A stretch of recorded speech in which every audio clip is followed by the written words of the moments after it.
So now we're going to go out into the broader world of textiles.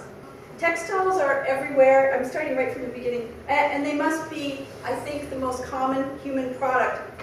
It is obvious they have a close relationship with the body. And I think as well, when you view textiles, your body comes into play on that haptic sense, because you know what things feel like. New work in the field of proprioception, which is how we move, tells us that we can't learn and we can't even see. We can never learn to see without moving in the world, which I find amazing. So that kind of proves that there's a connection between the eyes and the body. So art and craft were artificially separated to create the elitist category of art. So when you think about it, what would art be if we didn't have craft? And you have to figure out, okay, so what's craft? You have to figure out, well, there's got to be some difference. If you're going to separate them, you have to say, well, there's some difference. From all the reading I've done, this difference is founded on three really powerful forces in society. One is sexism, one is racism, and one is class. So when you think about all the things that make up the world of craft, they have something to do with women, the body, or domesticity, which is the women's realm. Or they have something to do with objects that are made by people that are outside the mainstream white Western culture. So if you have a painting on the wall, it's art. But if you take that same object and put it on the floor, it's now craft. Give me a break.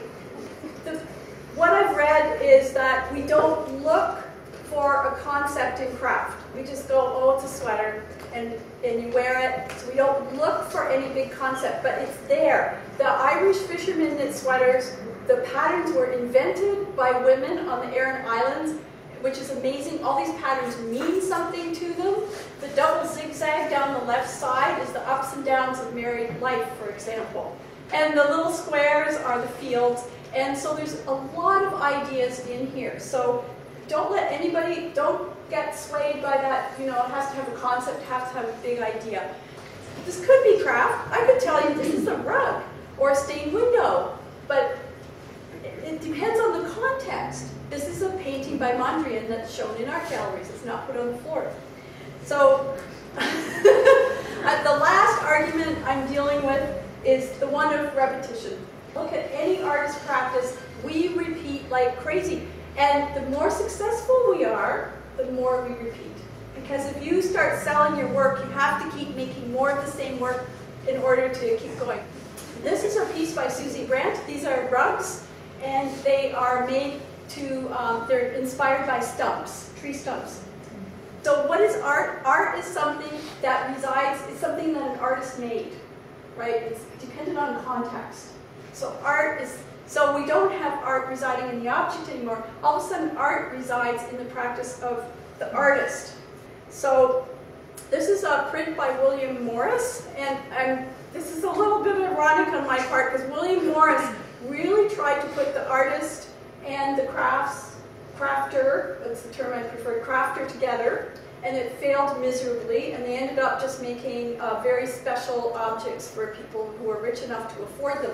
So craft has been a separate category from art for a very long time, at least since the Great Exhibition of 1851. A lot of these ideas about the authenticity of craft, the community of craft, the social usefulness of craft, come down to us from the arts and craft movement. And we take the term arts and craft kind of for granted now, but when you think about it, why is the word art in there? Why wasn't it just called the crafts movement? Because they wanted to disentangle themselves from the working class, because at that time what the working class was doing was kind of like studio craft. The working class were knitting socks and they were making pots, and it was a humble thing, and they wanted theirs to be like more middle class arts, to separate themselves from craft. These ideas about these romantic ideas of craft were actually strengthened in the 1970s, and that's my generation. I grew up then, this could have been one of my jackets. I have a jacket close to this hanging in my cupboard. And the Back to the Land hippie movement, so we get back to the hippies again, had very romantic ideas about going back to the land and about the rural and about some romantic notion of some previous agricultural time when everybody made things by hand. This is an image of Edward Ballia, and he was the last of the sock knitters in England. And farmers used to knit socks when they were just walking from one place to another because they were poor and they needed the extra money. We know that craft, what I call, took shelter in universities after World War II. And I work in a university, so I know that university is a place of the past.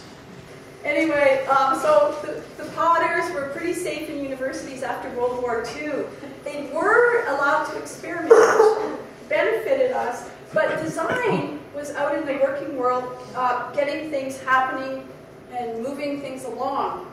So we're coming into the present, and we have this whole new world now. So that world of the romantic, rural past and all that kind of stuff, that's behind us.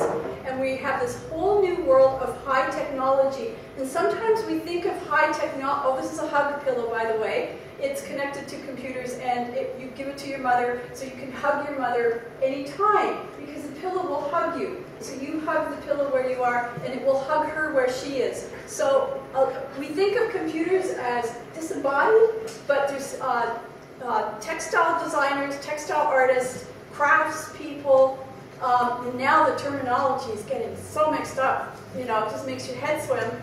But there's digital textiles that are happening now that are bringing the senses back to this world of high technology. There's also other ways of creating craft that are becoming more prevalent, and there's people forming collectives. So you have a crafter, you have an architect, and you have an artist. Or you have a couple of crafters and you have a doctor, and they design new medical equipment that's woven. There's all these amazing confluences of skills coming together.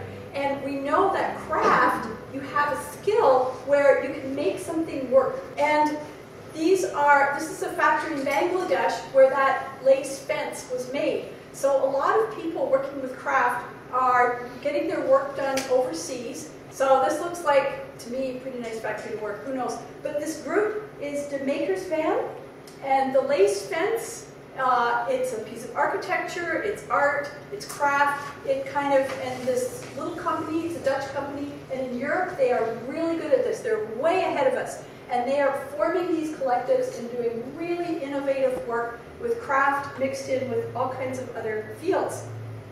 I talked about medical. This is a textile graft. And these are little knitted and crocheted. I don't know if they're machine made or handmade. I imagine they're machine made. But this is craft. This is people crafting something, making something, knowing how it's going to work. These are things that would be inserted into the body. They become part of the body because they're flexible. So what I wanted to say is that with all of these exciting developments going on in the world, that craft really shouldn't have to worry about art anymore. Craft, lots of other things to do, lots of skills that other people need, and I call it, there's bigger fish to fry than art.